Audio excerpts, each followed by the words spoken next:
জঙ্গিপুর এলাকায় যে ঘটনা ঘটলো এটা হঠাৎ করে একদিনে ঘটেনি, কত কয়েকদিন ধরেই তার ইঙ্গিত ছিল স্পষ্ট যে উত্তেজিত হচ্ছে সাম্প্রদায়িক বাতাবরণ, আস্তে আস্তে বিষাক্ত হচ্ছে। কিন্তু সেখানকার পুলিশ চরমভাবে উদাসীন থাকলো। ঠিক যেভাবে মোথাবাড়ি হলো ঠিক একইভাবে জঙ্গিপুর সাব ডিভিশনে এই ঘটনাগুলো ঘটছে। এখানে ল্যাকাডাইসিক্যাল অ্যাটিটিউড অফ দ্য পুলিশ, পুলিশের উদাসীনতা এর সব থেকে বড় কারণ। আর পুলিশের উদাসীনতার পিছনে রয়েছে পশ্চিমবঙ্গের প্রশাসন যারা চালায় সেই পশ্চিমবঙ্গের সরকারি দলের মদত।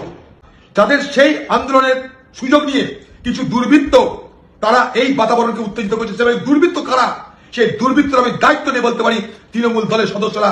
তারা এই শান্তিপূর্ণ আন্দোলনের সুযোগ নিয়ে তারা এই দুর্বৃত্তদের কাজগুলো করছে, ফলে সেখানকার বাতাবরণ বিষাক্ত হচ্ছে। আজকে তাই কেন্দ্রীয় বাহিনী যাওয়া মানে প্রথম উচিত পশ্চিমবঙ্গের মুখ্যমন্ত্রীর পদত্যাগ করা। আপনার ব্যর্থতা প্রমাণ হয়ে গেল, আপনার পুলিশের ব্যর্থতা প্রমাণ হয়ে গেল।